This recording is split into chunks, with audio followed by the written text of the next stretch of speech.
जानवरों तक ने सरकार सल्लल्लाहु तआला अलैहि वसल्लम की मोहब्बत में जान दे दी। तो सरकार सल्लल्लाहु तआला अलैहि वसल्लम की हर अदा पर काश हमारी जान फिदा हो जाए। जितना सरकार सल्लल्लाहु तआला अलैहि वसल्लम से मोहब्बत जरूरी है,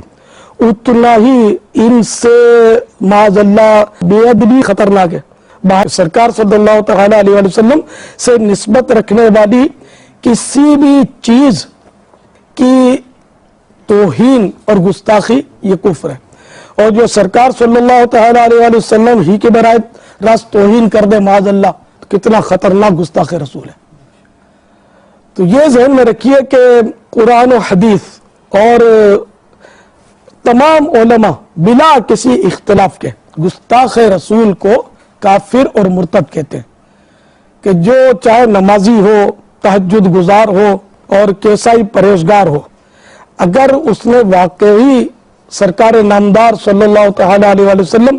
की गुस्ताखी की तो अब वो मुर्तद हो गया, इस्लाम से खारिज हो गया और वाजिबुल कत्ल हो गया। काजी को चाहिए, हाकिम को चाहिए, काजी को चाहिए कि उसको वो कत्ल कर दे। हाकिम इस्लाम का काम है कि उसको सजा दे और कत्ल करे। जैसे अब हमारा मुल्क है, अल्हम्दुलिल्लाह, जिस तरह इस्लाम का कानून है, हमारे मुल्क पाकिस्तान में भी गुस्ताख रसूल के लिए यही कानून है कि उसको कत्ल कर दिया जाए। तो अगर कोई गुस्ताख रसूल पकड़ा जाए न वाकई उसने गुस्ताखी की, तो हम सबकी यह जिम्मेदारी बनती है कि हम उसको हुकूमत के हवाले करें, कानून के हवाले करें, और कानून को चाहिए कि उस गुस्ताख रसूल को केफरे किरदार तक पहुंचाए। अब अगर ऐसे में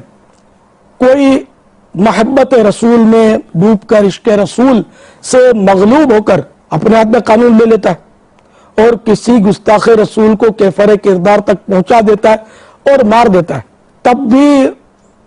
हुक्म शरई यही है कि इसके लिए वो सजाएं नहीं है। जैसे कि एक मुसलमान को वो कत्ल कर दे तो उसको मतलब सजा दी जाती है, किसास लिया जाता है, ऐसी सजा नहीं है। गुस्ताख रसूल को अगर कोई आम मुसलमान में मार दे, ना अपने हाथ में कानून ले ले उसको मार दे, तो इस पर शरीयत इस्लामिया में इस तरह की सजाएं नहीं है कि जो मतलब आम आदमी के कातिल पर होती, क्योंकि ये इसने मुसलमान को नहीं मारा बल्कि गुस्ताख रसूल को मारा। अलबत्ता चाहिए यही था कि अपने हाथ में कानून ना लिया जाता, बल्कि कानून नाफिज करने वालों के जरिए उसको सजा दिलवाई जाती, क्योंकि अपने हाथ में कानून लेने से बारहा मसाइल खड़े हो जाते हैं जिसको हर जी शऊर समझ सकता है। तो बहरहाल ये कि मेरे प्यारे प्यारे मीठे मीठे भाइयों, मैं अर्ज कर रहा था कि हमें इश्क रसूल सल्लल्लाहु तआला अलैहि वसल्लम अपने दिल में उजागर करना चाहिए, और हमारा उठना बैठना, चलना फिरना, सोना जागना सब के सब प्यारे मुस्तफ़ा सल्लल्लाहु तआला अलैहि वसल्लम की सुन्नतों के सांचे में ढला हुआ हो।